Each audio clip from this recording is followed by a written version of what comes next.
A week before Christmas, I was in the kitchen making coffee when I heard voices coming from the living room. It was Amanda, my daughter, on the phone. Her tone was casual, carefree, as if she were planning a vacation or picking out a new dress. I approached slowly without making a sound, because something in her voice made me stop. Then I heard her say clearly, "Just leave all 8 grandkids with her to watch, and that's it. She doesn't have anything else to do anyway. We're going to the hotel and we'll have a peaceful time." I felt as if the floor had opened up beneath my feet. I stood frozen behind the door, the mug still in my hand, trying to process what I had just heard. It wasn't the first time I had heard something like this, but never so direct, so cold, so completely without any consideration for me. Amanda continued talking, even laughing. "Yeah, Martin already booked the hotel at the coast. We're going to take advantage of these days without the kids. Robert and Lucy agree too. They're going to that resort they've always wanted to visit. Mum has experience. She knows how to handle all 8 of them. Plus, she already bought the gifts and paid for dinner. We just have to show up on the 25th, eat, open presents, and that's it." Perfect. No, perfect. That word hung in the air like poison. Perfect for them. Perfect for everyone but me. I carefully placed the mug on the table, trying not to make a sound.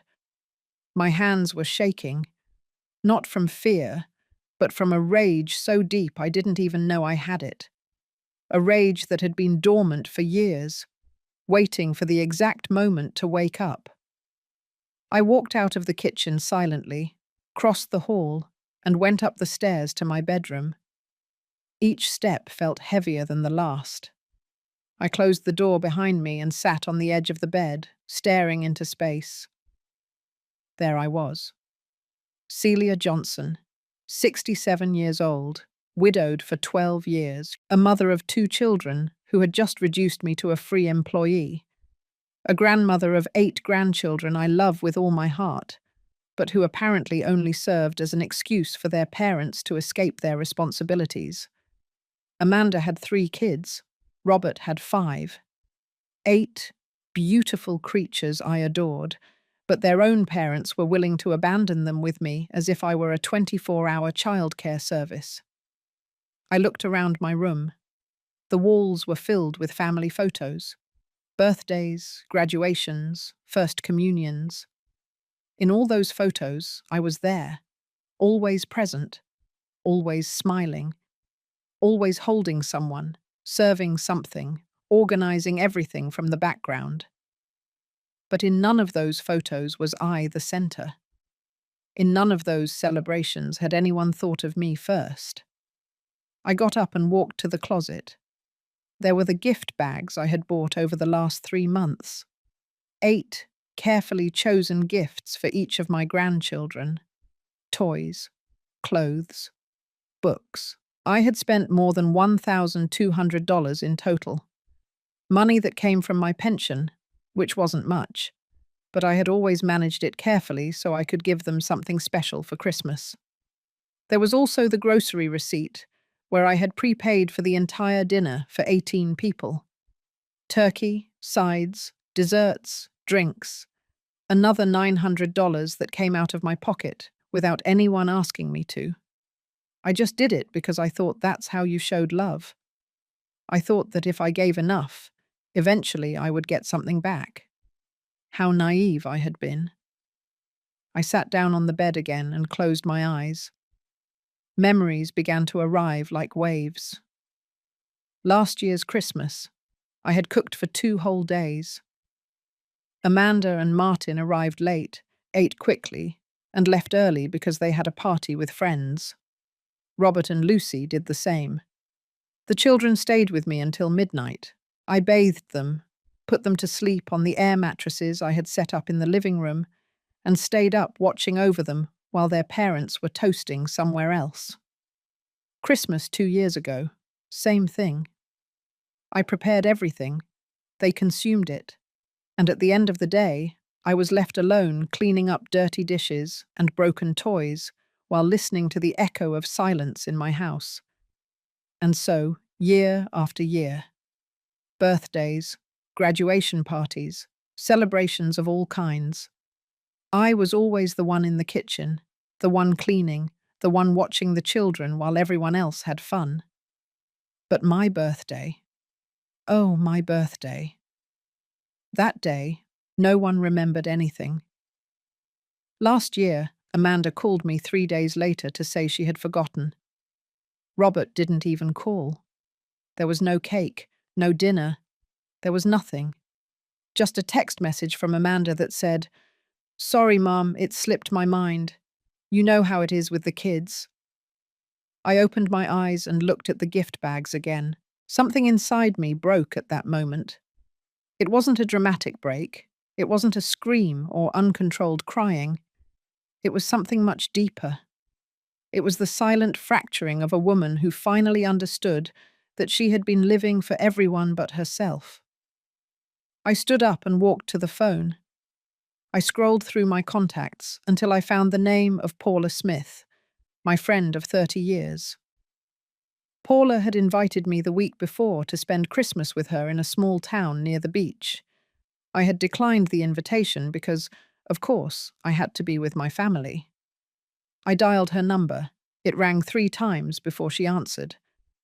"Celia, what a surprise. How are you?"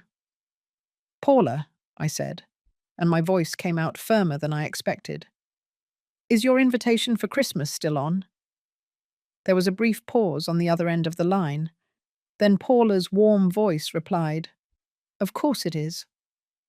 "What happened?" I lied. Or maybe it wasn't a lie. Maybe something was finally happening, something important. "I just decided that this year I want to do things differently." "That sounds perfect. We'll leave on the 23rd in the morning." I was thinking of going to the little coastal town, where everything is calm. No pressure, just rest and the ocean. That sounds like exactly what I need. We hung up, and I stood there looking at the phone in my hand. Something had changed. I didn't know exactly what, but I could feel it. It was as if after years of carrying an invisible weight, someone had finally given me permission to let it go. I went down to the kitchen again. Amanda was no longer in the living room. She had probably left without even saying goodbye, as she always did. I took out my notebook and started writing a list. It wasn't a shopping list or a to-do list for Christmas dinner. It was a list of things I was going to cancel. I sat in the kitchen with the notebook open in front of me. The pen in my hand seemed to weigh more than usual. Outside, the December sun was beginning to hide behind the buildings, painting everything in shades of orange and grey. Inside of me, something dark was also starting to move. I wrote the first line. Cancel the grocery store order. $900 that would go back into my account. $900 that I had set aside with effort, calculating every penny of my pension to be able to give them a decent dinner. A dinner they weren't even going to appreciate. I wrote the second line. Return the gifts. $1,200 more. Money I had saved for months, denying myself things I needed so I could see my grandchildren's faces light up as they opened their presents. But their parents weren't even going to be there to see that. They were going to be in hotels, at resorts, enjoying themselves while I did all the work. I closed the notebook and leaned back against the chair. The memories started coming without permission, as they always did when I was alone. I remembered Christmas 5 years ago. It was the first Christmas without my husband. He had died in October, and I was still broken inside, trying to pretend everything was okay. Amanda called me 2 weeks before Christmas and said, "Mom, you're going to cook like always this year, right? The kids are expecting your turkey. We don't want to disappoint them." I had just lost the love of my life, and my daughter was asking me to cook. She didn't ask how I was. She didn't offer to help. She just reminded me of my obligation. And I did it. I cooked the turkey. I prepared the side dishes. I decorated the house. I put on a nice dress and smiled when everyone arrived. No one mentioned my husband. No one toasted to his memory. It was as if he had never existed. They ate, they opened gifts, they left. I stayed alone that night, sitting on the couch, looking at the food scraps and wondering if anyone would notice if I simply disappeared. I also remembered my 65th birthday. It had been 2 years ago. I didn't expect much, I never did. But that particular day, I had woken up with a little hope. Maybe Amanda would remember. Maybe Robert would show up with the kids. Maybe someone would make me feel like my existence mattered. I waited all day. I made coffee in case someone came. I baked a small cake, feeling ridiculous for doing it for myself. The hours passed. The phone didn't ring. No one knocked on the door. At 8 o'clock at night, I finally got a message from Amanda. "Sorry, Mum. The day got away from me. Happy belated birthday." Robert didn't even write. I ate a slice of cake alone, in the darkness of my kitchen, wondering when I had become invisible to my own children. But the worst part wasn't the forgotten birthdays or the lonely Christmases. The worst part was all the times I became something useful to them. I remembered when Amanda had her first child. I was excited to be a grandmother. I thought it would be a beautiful experience we would share together. But from the very first day, Amanda turned me into her personal nanny. "Mum, come watch the baby. I need to sleep." "Mum, stay with him tonight. We have an important dinner." "Mum, take him to the doctor. I have work." It was never, "Mum, thank you." It was never, "Mum, how are you?" It was always, "Mum, I need you to do this." And I did it. Of course I did it, because I thought that's how it worked. I thought that if I made myself indispensable, if I solved all their problems, eventually they would see me. They would value me. They would love me the way I needed to be loved. But it didn't work that way. The more I gave, the more they asked. The more I did, the more they expected. I became a resource, not a person. A solution, not a mother. Robert wasn't any different. When he and Lucy had their first child, the story repeated itself. Calls at midnight because the baby wouldn't stop crying and they didn't know what to do.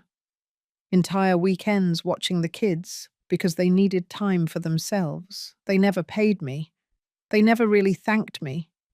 They just assumed I would always be there, available, without a life of my own, without needs of my own. And the saddest part is that I allowed that to happen. I trained my children to treat me that way. Every time I said yes when I wanted to say no, every time I smiled when inside I was breaking, every time I swallowed my pain so as not to inconvenience anyone, I built this prison. I forged the chains myself. I got up from the chair and walked to the window. Outside, the neighbors' Christmas lights were starting to come on, bright colors trying to cheer up the winter darkness. But inside me, there was only grey. I thought about all the previous Christmases, all the times I had decorated this house alone, all the trees I had put up without help, all the dinners I had prepared while my children arrived late or didn't show up at all. I thought about last year, when Amanda asked me to watch her 3 kids for 4 days because she and Martin were going on an anniversary trip. I accepted, of course. The kids got sick during those days. High fever, vomiting. I didn't sleep for 3 nights, caring for them, taking them to the doctor, giving them medicine. When Amanda returned, tanned and rested, the first thing she said to me was, "Mum, the kids look terrible. What did you feed them?" She didn't ask how I was. She didn't thank me for staying up all night. She blamed me, and I didn't say anything. I just lowered my head and apologized. I also remembered when Robert borrowed money from me 2 years ago. He needed to pay a debt and assured me he would pay me back in 3 months. It was $2,000, almost everything I had saved for emergencies. I gave him the money. 3 months passed, 6 passed, a year passed. He never paid me back. And when I finally mustered the courage to ask him, he looked at me as if I were the selfish one. "Mum, I'm in a difficult situation right now. I can't give you that money. I thought you had just given it to me. You're my mother. You're supposed to help me without expecting anything in return." I was speechless, because he was right about one thing. I had always given without expecting anything in return. But that didn't mean it didn't hurt. It didn't mean it didn't make me feel used. I went back to the table and opened the notebook again. I started writing a different list. It wasn't a list of things I was going to cancel. It was a list of all the times I had been invisible. My 63rd birthday. No one came. Last year's Mother's Day, I received a generic text message. Christmas 3 years ago, I cooked for 15 people. No one stayed to help me clean. The time I was in the hospital with an infection, Amanda said she couldn't visit because she had yoga. When I sold my mother's jewelry to help Robert with his business, he never thanked me. The list grew, page after page, years and years of moments when I had been treated as secondary, as someone whose existence only mattered when it was convenient for others. When I finished writing, I looked at the pages filled with black ink and realized something. I had stopped existing for them a long time ago. I had become a function, a service. I was no longer Celia. I was no longer the woman who had dreams, desires, needs. I was just Mum, the problem solver, Grandma, the caretaker, her, the one who is always available. I closed the notebook hard. The sound echoed in the empty kitchen. Something inside me hardened at that moment. It wasn't hate. It wasn't revenge. It was something much simpler and more powerful. It was the decision not to disappear again. That night I couldn't sleep. I stayed awake, staring at the ceiling, listening to the silence of the house. A silence I knew too well. The same silence that had accompanied me for the last 12 years, ever since my husband died and left me alone in this world. But I wasn't really alone, was I? I had 2 children. I had 8 grandchildren. I had a family. Or at least, that's what I believed. What I had believed for so long. I got up from the bed around 3 in the morning and went down to the living room. I turned on a small lamp and sat on the couch. In front of me, on the wall, was the large family portrait we had taken 4 years ago. We were all there. Amanda with Martin and their 3 children, Robert with Lucy and their 5 children, and me in the center, smiling. But as I looked at that photo, something hit me with a brutal force. I wasn't really in the center. I was in the back, almost hidden behind everyone. As if the photographer had decided that my presence wasn't important enough to highlight. I went closer to the photo and looked at it more carefully. Amanda was in front, perfectly made up, with a radiant smile. Robert beside her, with that confident look he always had. The children, beautiful, full of life. Martin and Lucy, posing as if they were in a magazine. And me. I was there in the back, small, blurry, almost invisible. I remembered the day we took that photo. It had been Amanda's idea. "Mum, we need a professional family photo. Something we can frame and put in the living room."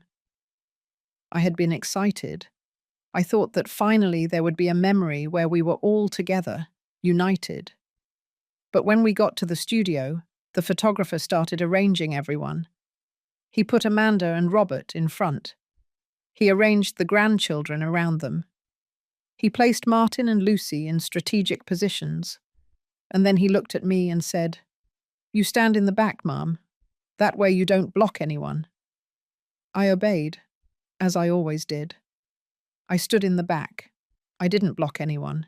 I let everyone else shine while I stayed in the shadows. Amanda looked at the photos and was thrilled. "You look beautiful, Mom. You were perfect back there. Perfect back there." Those words now burned me like acid. I walked away from the portrait and went to the other side of the living room, where there was a small shelf with more photos. Photos of birthdays, graduations, parties. I started looking through them one by one. In the photo of Amanda's graduation, I wasn't there. She had told me there were only tickets for her husband and children. "You understand, Mom. The space is limited." I understood. I always understood. In the photo of Robert's first child's baptism, I was cut in half. Someone had decided that the important part of the photo was the baby and the parents. My face was divided by the edge of the frame. In the Christmas photo from 3 years ago, I was in the kitchen serving food. I wasn't with them at the table. I wasn't toasting. I was working. As always, I kept looking, photo after photo. And in all of them, it was the same. I was absent, cut off, blurry, or simply in the background, doing something useful. I was never the center. I was never the protagonist. I was always the accessory. I sat down on the couch again with an old album in my hands. It was an album from when my children were little. Photos from when Amanda was 5 years old and Robert was 7. Photos of birthdays, beach vacations, afternoons at the park. In all those photos, I was present, smiling, hugging them, kissing them, being their mum. When did I stop being their mum and become their servant? I remembered a specific moment. Amanda was 16. She had come home from school furious because a friend had betrayed her. I was cooking, but I stopped everything to listen to her. I sat with her for 2 hours, drying her tears, giving her advice, making her laugh. In the end, she hugged me and said, "Thanks, Mum. You're the best. You're always there when I need you. You're always there when I need you." That phrase had been a blessing then. Now I saw it as a curse, because I realized that was exactly what I was to them. Someone who was there when they needed me. Not someone who existed for myself. Not someone with my own needs. Just someone available to solve their problems. And with Robert, it had been the same. I remembered when he was 20 and going through a breakup. He came to my house in the middle of the night, crying. I stayed awake with him all night. I made him tea. I hugged him. I told him everything was going to be okay. He said to me, "I don't know what I would do without you, Mum. You always know how to fix things. You always know how to fix things." Another curse disguised as a compliment, because that's what I did. I fixed things, I solved problems, I was available. And at some point along that road, I stopped being a person and became a tool. I closed the album and put it aside. My hands were shaking, not from cold, but from contained rage. I remembered Mother's Day last year, that day that is supposed to be for honoring mothers, to make them feel special, to thank them for everything they have done. Amanda sent me a text message at 11 in the morning. "Happy Mother's Day, Mum. We love you very much." With a heart emoji at the end. That was all. A generic message she probably sent from her bed without even thinking about it.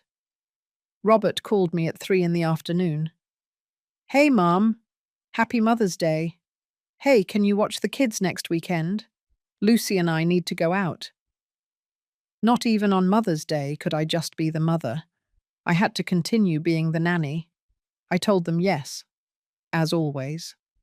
And I spent that day alone, cooking for myself, pretending that I didn't care. But I did care. God, how I cared. I got up from the couch and walked to the window. Outside, the street was empty. The neighbors' Christmas lights were still on, blinking in the darkness. Green, red, gold. Colors that promised joy. Colors that lied. I thought about all the times I had put those same lights on my house. All the times I had decorated the tree alone. All the times I had tried to create a warm and cozy atmosphere for my family. And what had I received in return? Nothing. Absolutely nothing. I remembered the year I got sick. It had been 3 years ago. A bad case of pneumonia that kept me in bed for 2 weeks. The doctor told me I needed absolute rest and that someone should take care of me. I called Amanda. Mum, I can't. The kids have activities and Martin is busy with work, but I can send you soup. Does that work for you? She never sent the soup. I called Robert. Mum, this week is complicated. Lucy has an important event and I have meetings. But I'll call you later, okay? He didn't call.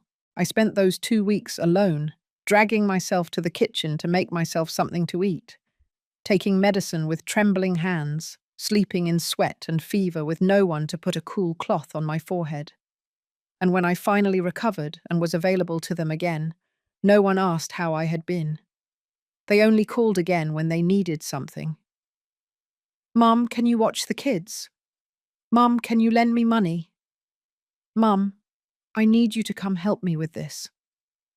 Always needing, never giving. I walked away from the window and went back to the couch.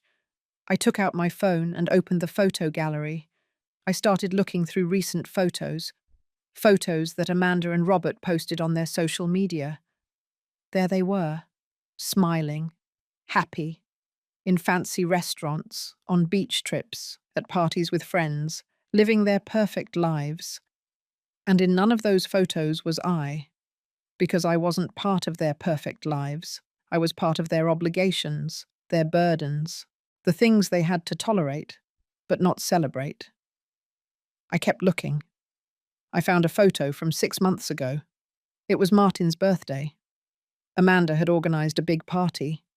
There was food, music, decorations. Everyone looked happy. I was not invited. I found out about the party days later when I saw the photos online. When I asked Amanda why she hadn't invited me, she said, "Oh, Mum, it was an adult party.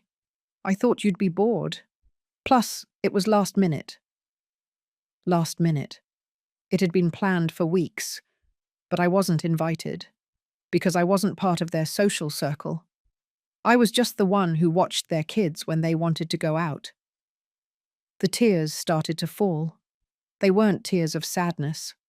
They were tears of rage, of frustration, of years and years of feeling small, invisible, insignificant.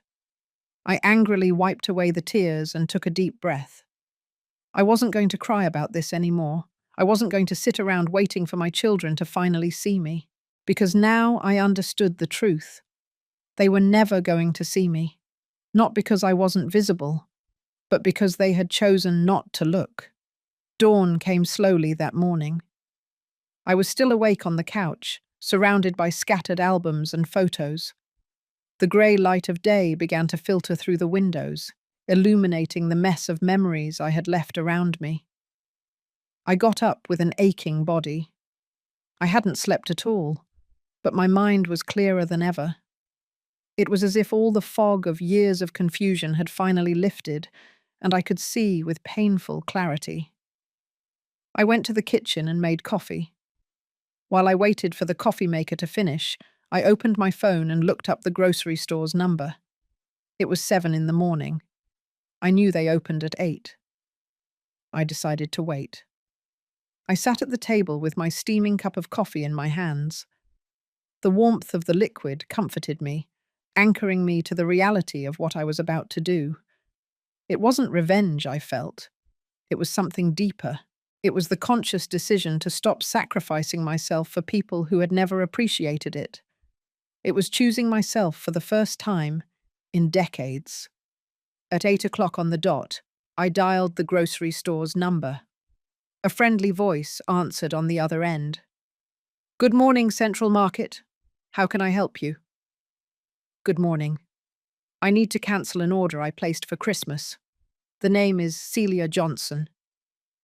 There was a pause as the person looked in the system. Yes, here it is. A large order for 18 people. Turkey, full sides, desserts. The total is $900. Are you sure you want to cancel it? It's almost ready to be delivered on the 23rd. Completely sure. Please cancel it. Understood. The full refund will be made to your card within 3 to 5 business days. Is there anything else I can help you with? No, that's all. Thank you. I hung up the phone and looked at it. $900 that would come back to me. $900 that I could use for myself. For something I wanted. For something that would make me happy. Next on my list were the gifts. I had bought 8 gifts from different stores over the last 3 months. Some still had receipts. Others didn't. But I was going to try to return all of them. I got dressed quickly and left the house. The first store opened at 9. I arrived 15 minutes early and waited in the parking lot. When the doors finally opened, I went straight to the returns counter. Good morning. I need to return this. I placed a large box on the counter with a building set I had bought for Robert's oldest son. It had cost $150. The employee checked the receipt. It's within the return period. Any problem with the product? No, I just changed my mind. Understood. Refund to the card or store credit. Refund to the card. She processed the return and gave me the receipt. $150 back. I went to the second store. I returned a bicycle I had bought for one of Amanda's daughters. $200 more. Third store.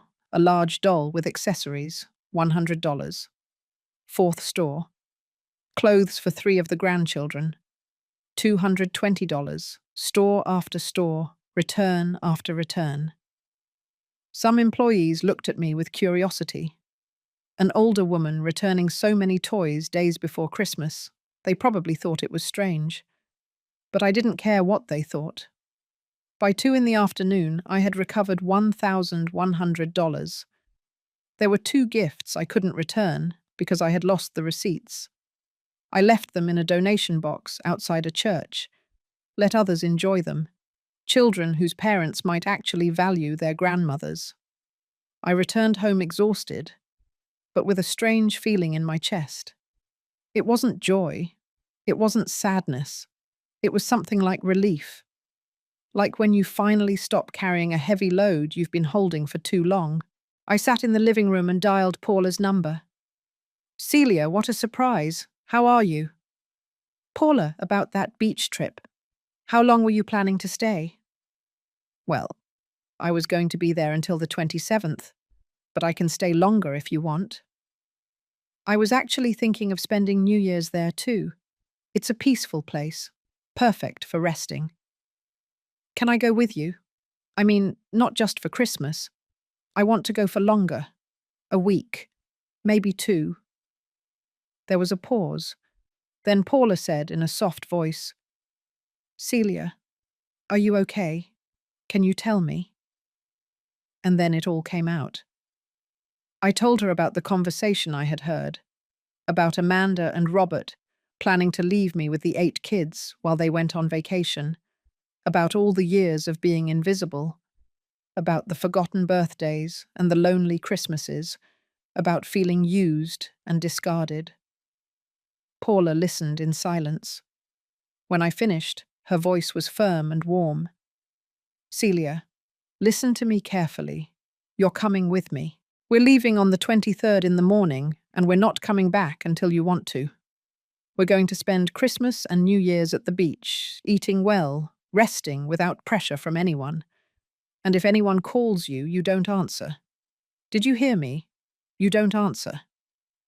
But the children have parents, and those parents can take care of them for once in their lives. You are not responsible for solving the problems they created themselves. She was right. Of course she was right. But decades of conditioning don't disappear with one conversation. I'm scared, Paula. Scared of what they're going to say, of what they're going to think. And what about what you think? What about what you feel? Celia, you've spent your whole life worrying about what others feel. It's time for someone to worry about you. And if no one else is going to do it, then you have to do it yourself. We hung up after agreeing on the trip details. Paula would pick me up on the 23rd at 8 in the morning. We would take only what we needed. Comfortable clothes, swimsuits, books, no stress, no obligations. The next few days were strange. Amanda called twice to confirm that everything was ready for Christmas.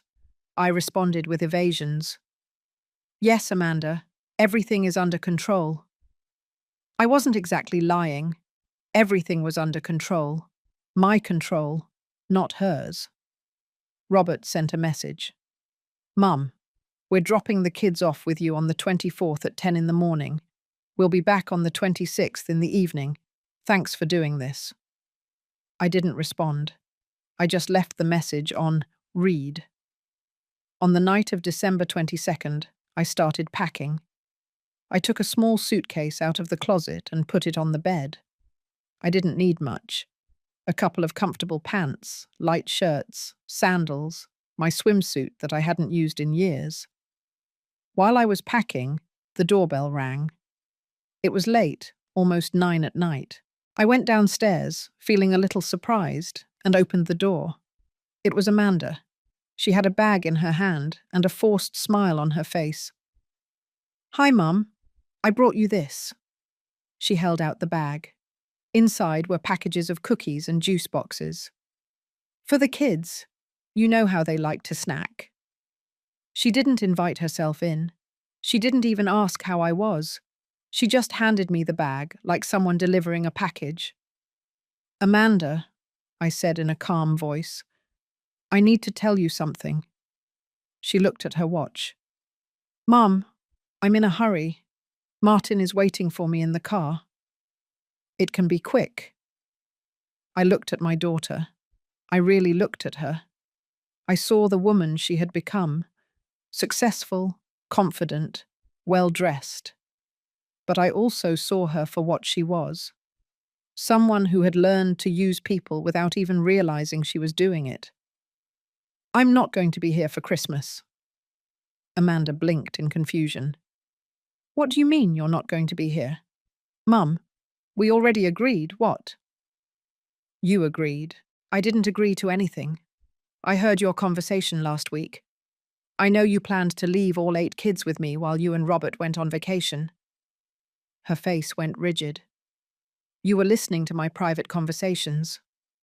I was in my own house. You were the one talking out loud without caring if I heard or not. Mum, it's not a big deal. It's just a few days. The kids adore you. It's not a big deal, I repeated slowly. It's not a big deal that you use me as a free nanny. It's not a big deal that you assume I don't have a life of my own. It's not a big deal that you never ask me what I want. What are you talking about? We've always included you. Included? Amanda, I wasn't invited to Martin's birthday. I wasn't invited to your anniversary last year. The only time you include me is when you need something from me. You're exaggerating. No, I'm seeing clearly for the first time in years. Amanda sighed with impatience. Fine. So, what do you want? Do you want us to pay you? Is that it? Her words hit me like a slap. Pay me? As if that was the missing piece, as if the problem was money and not the absolute lack of respect and love. I don't want your money, Amanda. I want you to see me. I want you to value me. But I realize that's never going to happen. So I've decided to do something different this year. What? I'm going on a trip. I'm leaving tomorrow morning and not coming back until after New Year's. The silence that followed my words was so dense I could feel it. Amanda looked at me as if I had just spoken a foreign language. Her mouth opened and closed several times before she finally found her voice. "You're going on a trip? Mum, you can't be serious." "I'm completely serious." But, but everything's already planned. The kids are expecting to come here. We already told them they'd be spending Christmas with Grandma. Then you'll have to change your plans, just like I changed mine. Amanda took a step back, as if my words were physically threatening. "You can't do this to us. It's Christmas. It's family time." "It's family time," I repeated with a calmness that surprised me. "But I don't count as family, do I? I only count as the one who solves everyone's problems." "You're being ridiculous. Of course you're family." "When was the last time you invited me to do something that didn't involve watching your kids?" She opened her mouth to reply, but nothing came out. I saw her search her memory, trying to find a single example. She didn't find one. "Exactly," I said. "You can't remember because it hasn't happened. I only exist for you when you need me." "Mum, you're misinterpreting everything. We've been busy, it's true, but that doesn't mean we don't love you." "Love without action is just empty words, Amanda." Her face began to redden. I recognized that expression. It was the same one she used to get when she was a little girl and didn't get her way. "And what are we supposed to do with the kids? Robert and I already paid for the hotels. We already made the reservations. We can't just cancel everything like this." "That's not my problem." "It's not your problem. They're your grandchildren." "Yes, they're my grandchildren. But they are your children. Your responsibility, not mine." Amanda shook her head in disbelief. "I don't recognize you. This isn't you." "You're right. This isn't the woman you've known your whole life. That woman let herself be walked all over. This new version that has decided that enough is enough." "And you're going to do this? You're going to ruin your grandchildren's Christmas just to make a point?" Her words were designed to make me feel guilty. And they worked, for a moment. I felt the familiar pang in my chest, the urge to back down, to say I was exaggerating, to return to my usual role. But then I remembered the conversation I had heard. Just leave all 8 grandkids with her to watch, and that's it. I remembered all the forgotten birthdays, all the lonely nights, all the moments when I had been invisible to my own family. "I'm not ruining anything," I said in a firm voice. "You ruined the respect you should have had for me years ago. I'm just picking up what's left of my dignity. This is pure selfishness. Dad would be disappointed in you." That was the last straw. Mentioning my dead husband, using him as a weapon against me. "Don't you dare," I said, and my voice came out harder than I intended. "Don't you dare talk about your father. He never treated me the way you do. He valued me, he saw me, he truly loved me. And we love you too. No, you use me.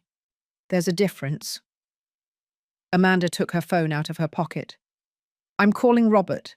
He's going to talk to you. This is crazy." "Call him if you want. My decision isn't going to change." She dialed while glaring at me. She waited for Robert to answer. "Robert, you're on speakerphone. I'm with Mum, and she just told me she's not going to be here for Christmas, that she's going on a trip. Tell her this is absurd." I heard Robert's voice on the other end. "What? Mum, is that true?" "Yes, Robert, it's true." "But why? Did something happen?" "Many things happened. For many years. And I finally decided that I deserve better than to be treated like your employee." "No one treats you like an employee. You're our mother." "When was my last birthday, Robert?" Silence. "I'll tell you. It was August 15th, 4 months ago. You didn't call. You didn't write. You didn't come. Nothing." "Mum, I was I was busy with. You're always busy. Everyone is always busy. Except when you need me for something. Then you find the time. This isn't fair, Amanda chimed in. You're punishing us for something we didn't even know bothered you. It bothered me because you never stopped to ask me. You never cared how I felt. You only cared about what I could do for you, Robert spoke again. Mum, we can talk about this after Christmas. But right now we need you to be available, I finished for him. That's the word you're looking for. You need me to be available. Well, guess what? I'm not anymore. Then what are we going to do? Robert's voice sounded more irritated than worried. You're going to do what all parents do. Take care of your own children. Cancel your trips. Or take the kids with you. Or hire someone. I don't know. It's not my problem to solve. Amanda closed her eyes as if she were making an effort to stay calm. Mum, be reasonable. We've already paid thousands of dollars for these trips. We can't just. I paid $900 for the dinner you were going to eat. $1,200 for gifts you were going to open. That money matters too. Or at least it should. Wait, Robert said. You cancelled the dinner? And the gifts? I returned them. Every one of them. And I got my money back. The silence on the other end of the phone was absolute. I could imagine Robert's face processing this information. I can't believe you did that, Amanda finally said. The kids are going to be devastated. The kids are going to be fine. They're resilient. What won't be fine is if they keep growing up thinking that grandmas only exist to serve them. Amanda put her phone away. Her eyes were shining, but I don't know if it was from tears or rage. Fine. Go, take your trip. But don't expect things to go back to the way they were when you get back. I don't want things to go back to the way they were. That's exactly the point. She turned around and started walking to her car. Then she stopped and looked at me over her shoulder. You're going to regret this. The only thing I regret is not having done it sooner. I watched her get into the car where Martin was waiting. Even from a distance, I could see her tense body language as she told him what had happened. The car started quickly and disappeared into the darkness of the street. I closed the door and leaned against it. My hands were shaking. My heart was beating fast. But I didn't feel bad. I felt liberated. I went up to my room and continued packing. I folded each item of clothing carefully, thinking about the beach, about the sun, about conversations without pressure. I packed my swimsuit, the one I had bought 3 years ago and had never used because there was never any time for me.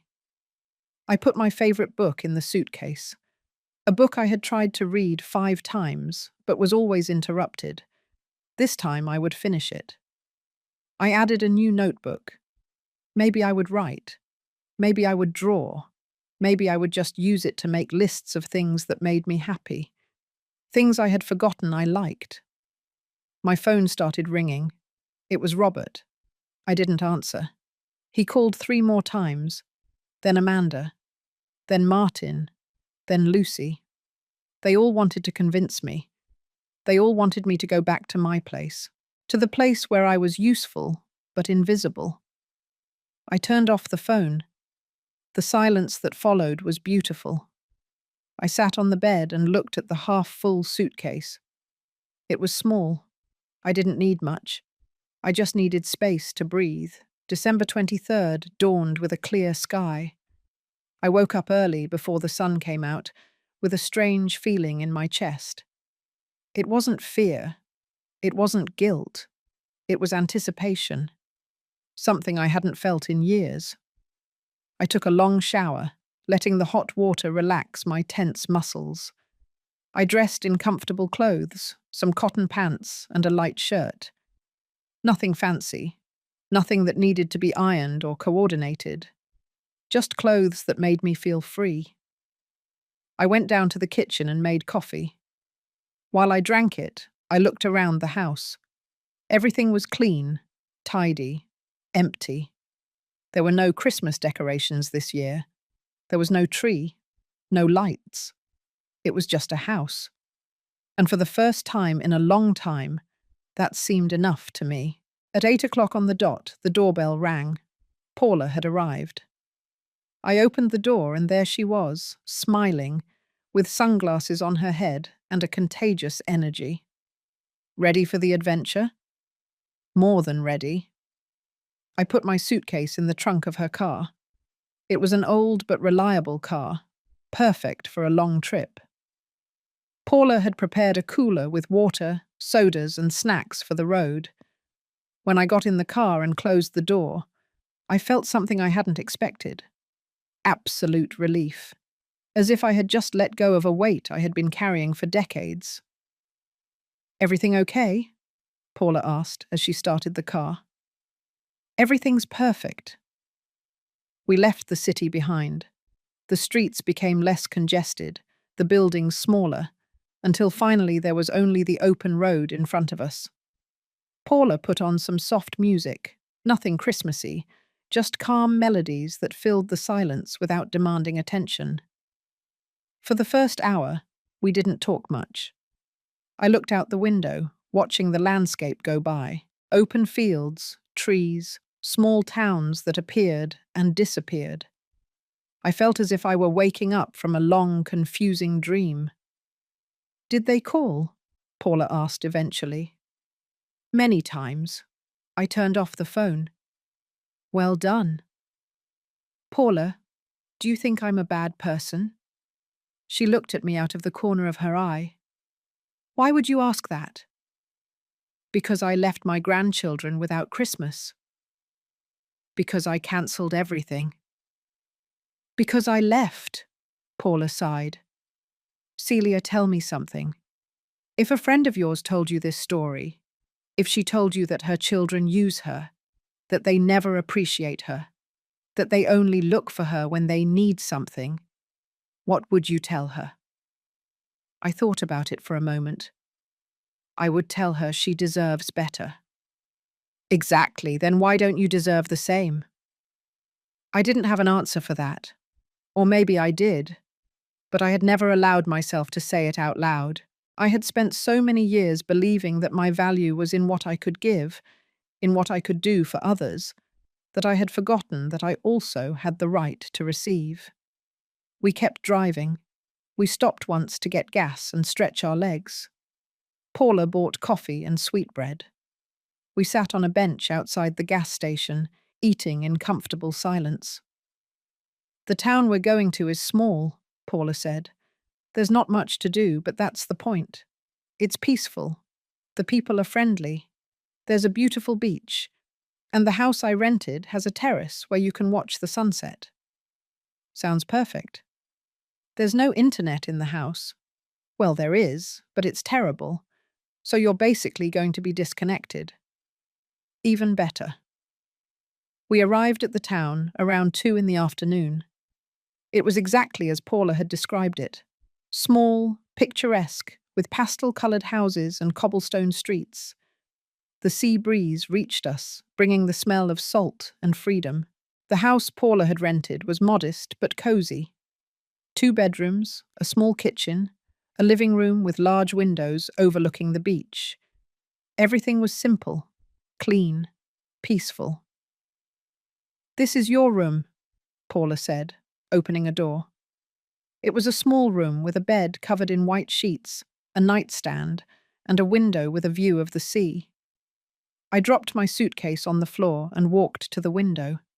The ocean stretched out infinitely in front of me, sparkling in the afternoon sun.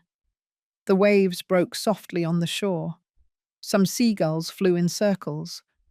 I just stood there, watching, and something inside me began to loosen. Something that had been tight for years. "I'm going to make something to eat," Paula said from the doorway. "Rest for a bit if you want." I sat on the bed and took a deep breath. The air here tasted different, cleaner, freer. I turned on my phone for just a moment to see if there was a real emergency. 53 missed calls, 27 text messages, all from Amanda, Robert, Martin, Lucy. The messages started with confusion, then moved to anger, then to attempts at manipulation. Amanda: Mum, the kids are crying. This is what you wanted. Robert: I called the grocery store. They confirmed you cancelled everything. This is a level of selfishness I never imagined from you. Martin: Celia, Amanda is very upset. This isn't good for her health. You need to come back. Lucy: I don't understand what we did wrong. We have always treated you with respect.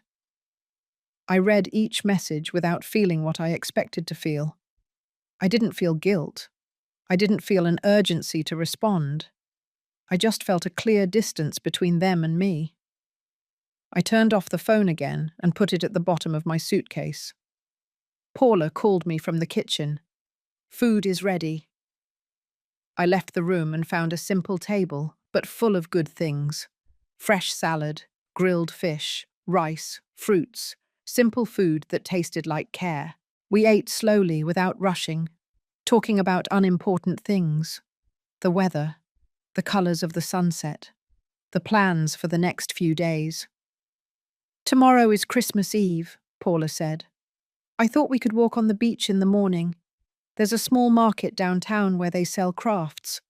And at night, if you want, we can have a simple dinner here, or go to the town restaurant. Whatever you prefer is fine with me. Celia, this trip is for you. What do you want? The question caught me by surprise. What did I want? It had been so long since anyone had asked me that. I want to walk on the beach, I said slowly. I want to see the market. And at night, I want a quiet dinner here, without any stress. Paula smiled. Then that's what we'll do. That afternoon, we walked on the beach. The sun was starting to set, and everything was painted gold. I let the water touch my feet. It was cold, but refreshing. Paula walked beside me, picking up shells from time to time. There were other people on the beach, families with kids building sandcastles, couples walking hand in hand, groups of friends laughing. Everyone seemed at peace. No one seemed to be carrying the weight of the world on their shoulders. You know what hurts the most? I said suddenly. What? That they didn't even notice I was disappearing. They didn't even notice I was there, only when they needed me. I was invisible for years and they never cared. Paula stopped and took my arm. Celia, look at me. You're not invisible. They chose not to see you. There's a huge difference. And the fact that they couldn't see your worth doesn't mean you don't have it. Her words hit me hard. I felt the tears coming, but this time I didn't stop them. I let them fall freely while the sound of the waves accompanied them. Paula hugged me.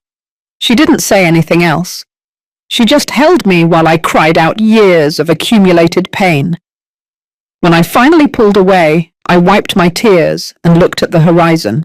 The sun was touching the water now, creating a path of light on the waves. Thank you, I said to Paula. What for? For seeing me, for being here, for not judging me. That's what real friends do. We returned to the house when it was already getting dark. Paula made tea and we sat on the terrace, wrapped in light blankets, listening to the constant sound of the sea. We didn't talk much. There was no need. The company was enough. That night I slept soundly for the first time in weeks. There were no nightmares, no anxiety, just a deep and restorative rest. Christmas Eve dawned bright and warm.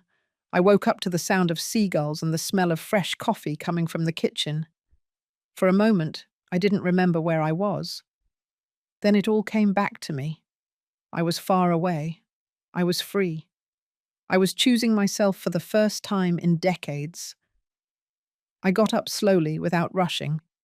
Paula was already in the kitchen making breakfast. Toast, fresh fruit, orange juice. Good morning. How did you sleep? Better than I have in years. We ate breakfast on the terrace, looking at the sea. The water was calm this morning, almost like a mirror reflecting the sky. Some people were already walking on the beach, taking advantage of the cool hours before the sun got stronger. Ready for the market? Paula asked. Ready. We walked to the center of town. The streets were livelier than the day before. Christmas music played from the stores. But it wasn't the loud commercial music of the city. It was soft, almost comforting. The market was small, but charming. There were stalls with local crafts, handmade jewelry, black and white photographs from local artists. Everything had a personal touch, as if each piece carried the story of the person who had created it. I stopped at a stall that sold woven bracelets. They were simple but beautiful, each in different colors. The woman who was selling them was older, probably my age. She had wrinkled but strong hands, hands that had worked a lifetime. They're beautiful, I told her. Thank you. I make them myself. Each one is unique. How much is this one? I pointed to one in shades of green and white. $15. I took the money from my purse and bought it. I put it on my wrist, and I liked how it felt. Light. Simple. Mine. Paula bought some earrings. We kept walking, stopping at different stalls, without pressure, without a schedule. It was the first time in years I had been able to do something like this. Just walk, just look, just exist without anyone needing anything from me. At one of the stalls, there were handmade notebooks. I remembered the notebook I had brought in my suitcase. I thought about all the things I wanted to write, all the things I had kept silent about for so long. I bought a small notebook with a fabric cover. It cost $12. I would have it as a backup, for when the other one was filled with words that needed to come out. Around noon, we returned to the house. It was hot now, and we decided to spend the afternoon at the beach. Paula brought umbrellas and towels. I put on my swimsuit for the first time in 3 years. I looked at myself in the mirror before I left. My body had aged. There were wrinkles, stretch marks, marks of time. But there was also the body that had carried 2 children, the body that had worked tirelessly, the body that had sustained me through everything. At another time, I would have criticized myself. I would have thought about everything that was wrong. But today, I only felt gratitude. This body had brought me here, to this moment of freedom. We spent the afternoon under the umbrella. Paula was reading a book. I just looked at the sea, feeling the sun on my skin, listening to the waves. There was peace here, a peace I didn't know could exist. At some point in the afternoon, I turned on my phone briefly. More messages, more calls. Now there were also messages from numbers I didn't recognize. Probably friends of Amanda and Robert, recruited to make me feel guilty. One message in particular caught my attention. It was from Amanda. We had to cancel everything. The hotels didn't give us our money back. Robert is furious. The kids won't stop asking for you. I hope you're happy. I read the message twice. I expected to feel something. Guilt, maybe. Remorse. But all I felt was a cold clarity. This wasn't my responsibility. It never should have been. I replied for the first time. I'm sorry you had to change your plans. The kids have parents. It's time for you to act like them. I sent the message and turned off the phone again. Paula looked at me. Everything okay? Everything's perfect. That night, instead of an elaborate dinner, we made something simple. Pasta with fresh vegetables, salad, a glass of wine. We ate on the terrace while the sun set on the horizon. Happy Christmas Eve, Paula said, raising her glass. Happy Christmas Eve, I replied. We toasted, and the sound of the glasses clinking was soft and clear. There were no fireworks, there were no expensive gifts, no stress, just two friends sharing a quiet dinner by the sea. You know what the strangest thing is? I said after a while. What? That I don't miss anything I left behind. I thought I would feel bad. I thought I would miss the kids, the traditions, all that Christmas craziness. But no, I just feel relief. That's because you're finally where you should be, with yourself. That night I slept soundly again. I dreamed of the sea, of walking on the beach aimlessly, of having time for everything and a hurry for nothing. Christmas Day dawned just as beautiful. Paula and I had a late breakfast, with no alarms, no obligations. Then we went for a walk on a trail that bordered the coast. The landscape was breathtaking. Rocks, wild vegetation, the sea stretching out infinitely. In the afternoon, we decided to go to the town's restaurant. It was a small, family-run place. There were other people there, also spending a peaceful Christmas. An older couple, a group of friends. Everyone seemed happy, relaxed. We ordered fresh fish and a bottle of white wine. The food was delicious, prepared with care and affection. It wasn't an elaborate 15-course dinner. It was simple. But it had something that the dinners I used to prepare never had. I could enjoy it without worrying about serving others. While we ate, my phone started vibrating in my purse. I ignored it. It kept vibrating. Paula looked at me. Are you going to answer? No. But the vibration continued. Insistent. Annoying. Finally, I took out the phone. It was Amanda. Calling over and over, I sighed and answered. Yes. Mum. Her voice sounded different, controlled but tense. We need to talk. I'm busy. You're busy, she repeated in a tone I couldn't decipher. It's Christmas Day, and you're busy. That's right. Robert and I are coming to your house tomorrow. We need to sort this out. There's nothing to sort out, Amanda. I've already made my decision. You can't just leave and pretend you don't have responsibilities. My only responsibilities are to myself. You're adults. You have to learn to manage your own lives. What about the kids? What did they do wrong? The kids didn't do anything wrong, but it's not my job to raise them either. I already raised my children. Now it's your turn. I don't recognize you. Good, because the woman you knew no longer exists. She got tired of being invisible. There was a long pause. Then Amanda spoke in a lower, almost threatening voice. Fine. If this is what you want, perfect. But don't expect us to look for you when you get back. Don't expect us to include you in anything. You made your decision. Now live with the consequences. I'll live with them perfectly well. I hung up before she could respond.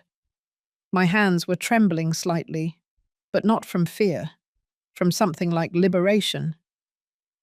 Paula looked at me from across the table. How do you feel? Free? That night, back at the house, I sat on the terrace with the notebook I had bought. I opened the first page and began to write. Today is Christmas, and I'm where I want to be. For the first time in my life, I chose my own peace over the expectations of others. And I don't regret it. I kept writing. About the years of silence. About the moments of invisibility. About learning that saying no is not selfishness, but self-love. I wrote until my hand hurt. And when I finally closed the notebook, I felt something I hadn't felt in years. Hope. The following days passed in a calm I didn't know. Paula and I woke up late, had breakfast on the terrace, walked on the beach, read, talked. There were no schedules, no pressures, just time that moved slow and soft, like the waves. On the afternoon of December 28th, I was reading in the living room when I heard my phone ring. I had left it on, but on silent. This time it wasn't a call.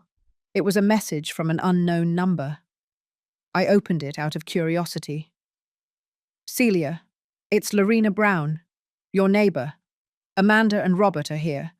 They've been knocking on the door for the last hour. I thought you should know." I read the message twice. So they had followed through on their threat. They had come to look for me. I imagined the scene. Amanda furiously knocking on the door. Robert pacing impatiently. Both expecting me to show up, to apologize, to return to my place. I replied to Lorena, "Thanks for the heads up. I'm not in town. I won't be back until after New Year's. If they come back, please don't give them any information about me." Lorena responded quickly, "Understood. Take care." I put the phone aside and went back to my book. But I couldn't concentrate. I knew this wasn't over. I knew I would eventually have to face them face to face. That night, while we were having dinner, I told Paula what had happened. "And what are you going to do when you get back?" she asked.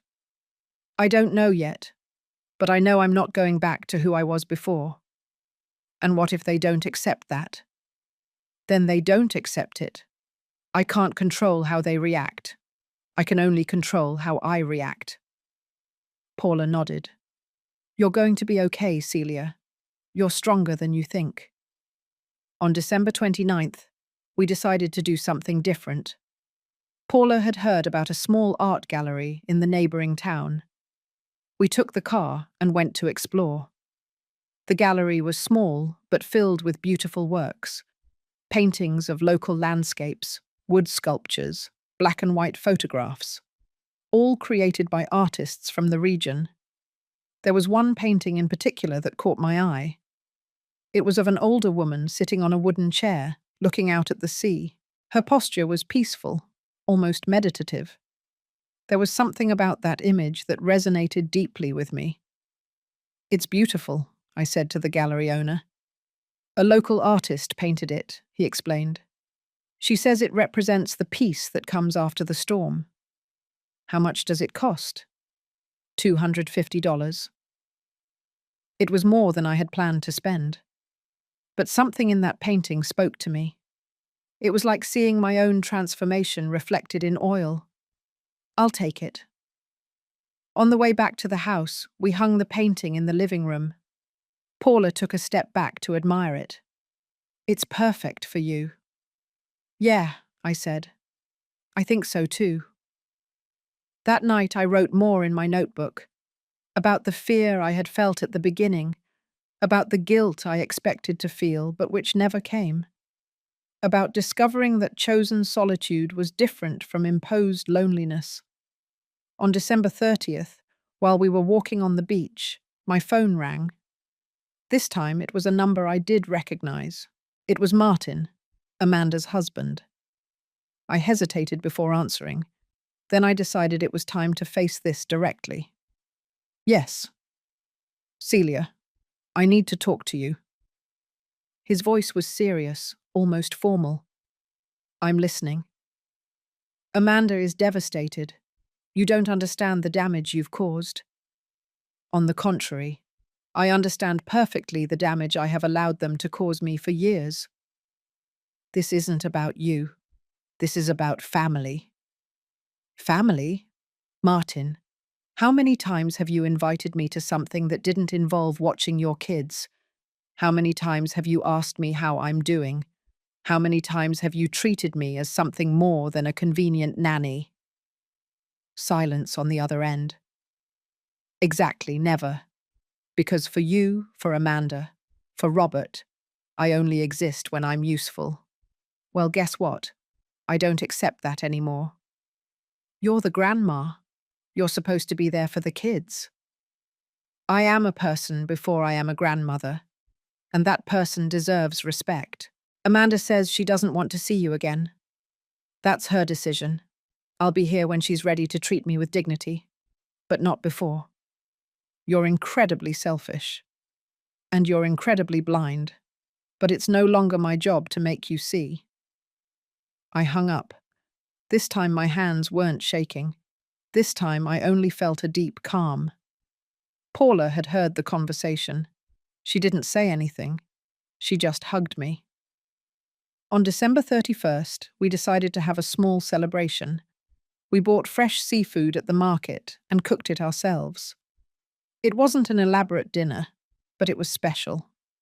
We set the table with candles and wildflowers we had collected on our walks. At 11 o'clock at night, we went up to the terrace with glasses of sparkling cider. From there, we could see some fireworks in the distance, small points of light in the dark sky. To new beginnings, Paula said, raising her glass. To choosing myself, I replied. We toasted as the midnight bells began to chime from the town church. January 1st dawned peacefully. Paula and I spent the day not doing much, just existing. In the afternoon, I received another message. This time, it was from Robert. Mum, this has gone too far. You need to come back and fix this. Amanda won't stop crying. The kids are asking for you. Dad wouldn't have wanted this. I read the message several times. The attempt to use my dead husband as an emotional weapon no longer worked. He had been a good man. He had valued me. And if he were alive, he would have understood why I did what I did. I replied, Robert, your father taught me that true love isn't manipulation. He taught me that relationships are built on mutual respect. If Amanda is crying, maybe it's time for you to reflect on why. If the kids are asking for me, tell them their grandma loves them, but she also loves herself. I'll be back in 2 days. When I do, things are going to be different. Either you accept the new Celia, or we have nothing more to talk about. I sent the message and turned off the phone. On January 2nd, Paula and I packed our things. The trip back was peaceful. I looked out the window, processing everything I had experienced in those days. I wasn't a different person. I was the same person I had always been, but finally free of the chains I had allowed to be put on me. When we arrived at my house, Paula helped me get my suitcase out. Are you going to be okay? She asked. I'm going to be perfect. We hugged. Thanks for everything, Paula. For seeing me. For being there. When you want to repeat the trip, just let me know. I watched her drive away in her car. Then I went into my house. It was exactly as I had left it. Clean, tidy, empty. But now that emptiness didn't scare me, it was space. Space to build something new. I hung the painting I had bought on the living room wall. The woman looking out at the sea was now looking at me, reminding me who I was now. That night, as I was making tea, the doorbell rang. I looked out the window. It was Amanda and Robert, together, with serious faces. I took a deep breath.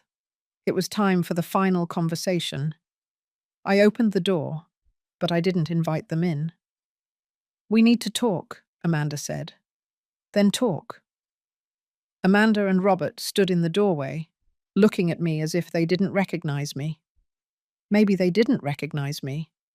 The woman they had known their whole lives would have opened the door wide, invited them in, made coffee, would have done everything possible to smooth over the tension. But that woman no longer existed. You're not going to let us in? Robert asked, in a tone that was meant to be authoritative, but sounded more like confusion. It depends on what you've come to say. Amanda crossed her arms. Her face was tense, with dark circles that revealed sleepless nights. But I didn't feel the need to fix that. It wasn't my job to fix the consequences of their own decisions. We came to talk about what happened, Amanda said. About how you ruined the whole family's Christmas. I didn't ruin anything. You created an unsustainable situation and I simply refused to be a part of it. You left us hanging, Robert interjected. We lost thousands of dollars on reservations we couldn't cancel. We had to spend Christmas with 8 screaming kids asking for you. And I spent Christmas in peace for the first time in years. It was a choice. Mine. Amanda took a step forward. Do you know how hard it was to explain to the kids why their grandma abandoned them? I didn't abandon anyone. I refused to be used. There's a difference. This is ridiculous, Robert said. You're our mother. You're supposed to be there for us. I was your mother for my whole life. I raised you, I cared for you, I sacrificed everything for you. But you're not children anymore. You're adults with your own families, and I'm no longer obligated to solve all your problems. Then what? Amanda looked at me with shining eyes. Are we not your family anymore? Do we not matter? You stopped treating me like family a long time ago. You turned me into a service, into something useful, but not valuable. That's not true. No. I held her gaze. When was my last birthday, Amanda? She opened her mouth, but nothing came out. August 15th. Almost 5 months ago. You didn't call. You didn't come. You didn't even send a message until 3 days later. And you, Robert, not even that. Robert looked away. We've been busy. You're always busy, except when you need me for something. This is an exaggeration, Amanda said. Yes, we've been busy, but we've always loved you. Love without actions is just noise. You loved me when it was convenient. You looked for me when you needed something. But when I needed something, when I was sick, when I was alone, you were never there. Amanda wiped away the tears that were starting to fall. But this time I didn't feel the urge to comfort her. These were tears she needed to cry. So what now? Robert asked. You're just cutting us out of your life. I'm not cutting you out. I'm setting boundaries. I'm no longer going to be available every time you need me. I'm no longer going to pay for things you should be paying for. I'm no longer going to watch your children every time you want to get away. I have my own life, and it's time for me to live it. But you're the grandma, Amanda insisted. Yes, I'm the grandma, and I love my grandchildren. But loving them doesn't mean sacrificing my dignity. If you want me to be a part of your lives, it's going to be on my terms. With respect, with consideration, with reciprocity. This is selfishness, Robert said. Call it whatever you want. I call it self-love. There was a long silence. Amanda and Robert looked at each other, communicating in that silent language that only siblings share. Finally, Amanda spoke. And what if we can't accept that? Then we have nothing more to talk about. The door is open when you're ready to see me as a person, not as a resource. But I'm not going to beg for your respect. Not anymore. Amanda turned around and started walking to the car. Robert stayed for a moment longer, looking at me with an expression I couldn't decipher. There was something there. Maybe confusion. Maybe the first glimmer of understanding. I never thought you'd do something like this, he finally said. Me neither. But it turns out I have more strength than you both thought. He nodded slowly and followed his sister. I watched them get in the car and drive away. I didn't feel sadness. I didn't feel relief. I just felt calm. I closed the door and leaned against it. My legs were trembling slightly, not from fear, but from the adrenaline of finally having said everything I needed to say. The following days passed in a strange quietness. My phone didn't ring. There were no messages. There were no attempts at contact. It was as if my children had decided to follow through on their threat to disappear from my life. And curiously, I didn't feel empty. I felt free. I started building a new routine. I got up when my body wanted to wake up, not when an alarm forced me to. I had breakfast slowly, savoring every bite. I read the books I had bought years ago, but had never had time to open. I signed up for a painting class at the community center. I met other women my age, women with their own stories, their own battles, their own victories. We formed a small group. We would get together on Thursdays to paint and talk. One of them, Sonia Davis, told me her own story, how her children had also used her for years, how she had finally said enough is enough, and how, after a difficult year, her children had returned with a different attitude. Not everyone comes back, she warned me. Some never understand. But even if they don't come back, you'll be okay, because you finally have yourself. She was right.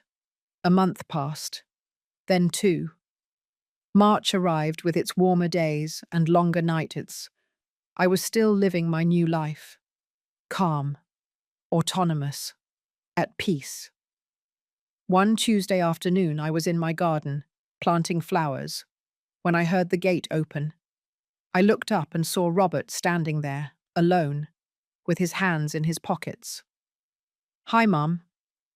I took off my gardening gloves and stood up. "Robert, can I come in?" I thought about it for a moment. Then I nodded. "You can come in." We went into the house. I served him some water. We sat in the living room, with the painting of the woman looking at the sea, watching us from the wall. "Nice painting," he said. "I bought it on my trip." There was an awkward silence. Finally, Robert spoke. "I've been thinking a lot about what you said, about how we treated you. And you're right." His voice cracked slightly. "You're right about everything." I didn't say anything. I just waited. "Lucy and I have been talking about how we depended on you for everything, about how we never asked you how you were doing, about how we turned you into an employee instead of treating you like our mother." He wiped his eyes. "I'm sorry, Mom. I really am." The words I had waited for years had finally come. But I no longer needed them in the same way. They no longer defined my worth. "Thank you for saying that," I replied calmly. "Do you think we can start over? Differently, with respect?" "That depends on you. I've already made my boundaries clear. If you're willing to respect them, we can try." He nodded.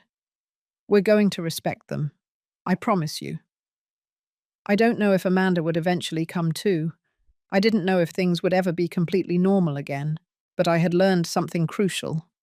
My peace didn't depend on them changing. It depended on me standing firm in my own value. Robert left after an hour.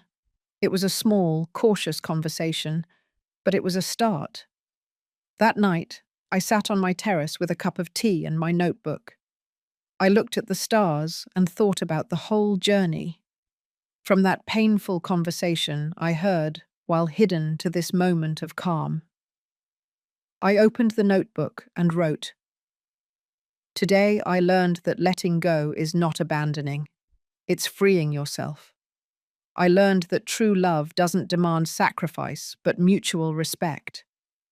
I learned that it's never too late to choose yourself. I'm 67 years old, and I finally discovered that the most important woman in my life is me." I closed the notebook and looked up at the sky. I didn't know what would come next. Maybe Amanda would come back. Maybe not. Maybe my grandchildren would grow up understanding that their grandma was brave. Or maybe they would never understand, but it didn't matter anymore.